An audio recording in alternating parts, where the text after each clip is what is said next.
So చాలా మంది phone చేసి జర్మన్ లాంగ్వేజ్ నేర్చుకోవటం ఈజీయేనా అండి? నేను నేర్చుకోగలనా? అది చాలా కష్టం అని అంటున్నారు. చాలా మంది డీమోటివేట్ చేస్తున్నారు అని అంటున్నారు. నిజం చెప్పాలంటే జర్మన్ లాంగ్వేజ్ నేర్చుకోవటం పెద్ద కష్టమేం కాదండి. చాలా వరకు ఇంగ్లీష్ లాగానే ఉంటుంది. ఎందుకు అంత డిఫికల్ట్ అయితే ఓకే. కొంచెం లెవెల్‌కి డిఫికల్టే కాదనట్లేదు. బట్ ఎంతమంది నేర్చుకుని వెళ్తున్నారండి? మన తెలుగు వాళ్ళే ఇప్పటికి చాలా మంది ఉన్నారక్కడ. చెప్పాలంటే ఇండియన్స్ చాలా మంది అక్కడ ఆల్రెడీ బీ2 వరకు లాంగ్వేజ్ నేర్చుకుని వెళ్ళి పనిచేస్తూ ఉన్నారు. సో మీరు ఎందుకు చేయలేరో చెప్పండి. సో కొన్ని టిప్స్ చూద్దాం. అసలు లాంగ్వేజ్ అన్నది ఎలా నేర్చుకోవాలి అన్నది చూద్దాం. నంబర్ 1, ఎప్పుడు కూడా దీన్ని సర్టిఫికేషన్ పాయింట్ ఆఫ్ వ్యూ నుంచి గానీ, ఎగ్జామినేషన్ పాయింట్ ఆఫ్ వ్యూ నుంచి కానీ అస్సలు చదవకండి. ఎందుకంటే మీరు ఎగ్జామినేషన్ పాయింట్ ఆఫ్ వ్యూ నుంచి నేర్చుకోవాలి అని అనుకుంటే మాత్రం 11th అవర్ వరకు, అంటే మీ నర్సింగ్ ఎగ్జామ్ కి ఎట్లా చదివారో అలాగే చదువుతారు. లాస్ట్ లో ఒక 1 డే బిఫోర్, 1 వీక్ బిఫోర్ కూర్చుని అన్ని ఒకటేసారి చదవాలని అనుకుంటారు. అలా చదివే విషయం కాదు ఇది. నంబర్ 2, దీన్ని మీ ఎవ్రీడే లైఫ్ లో మీరు ఇంక్లూడ్ చేసుకోవాలి లాంగ్వేజ్ ని. అంటే ఇందాక చెప్పాను చూడండి, లాస్ట్ మినిట్ లో కూర్చుని చదువుకోవడం అని, అలా కాదు.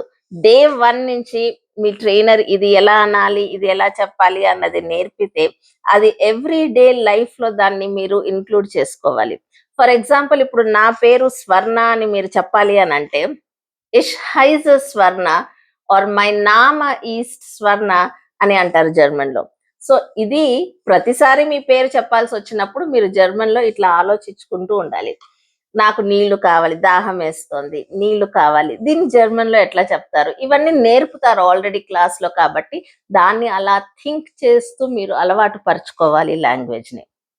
నంబర్ 3, మీరు యాజ్ మచ్ as పాసిబుల్, ఎంతవరకు వీలైతే అంతవరకు మిమ్మల్ని మీరు లాంగ్వేజ్ తోటి చుట్టుముట్టు సరౌండ్ చేసుకోవాలి.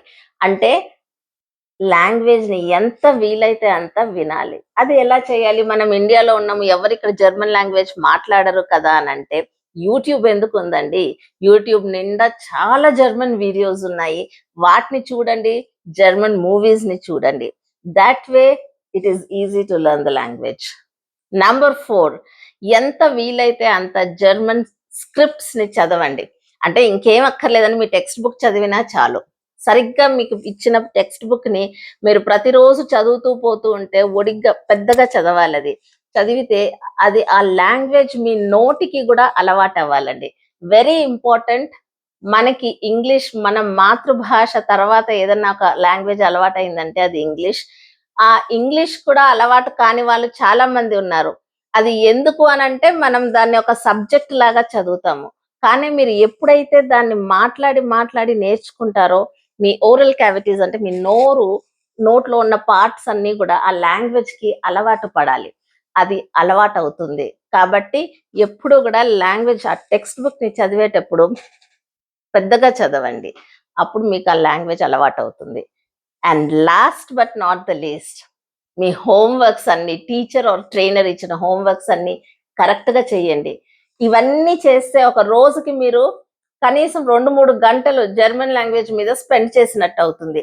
ఇలా చేస్తే కనుక తప్పకుండా మీరు మీ లాంగ్వేజ్ అయ్యేసరికల్లా ఫస్ట్ అటెంప్ట్ లోనే బీ2 ని క్లియర్ చేయటం ఖాయం.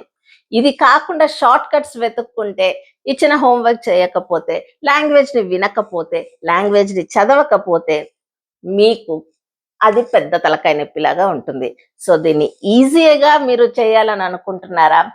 కష్టంగా చేయాలని అనుకుంటున్నారా? మీ ఇష్టం.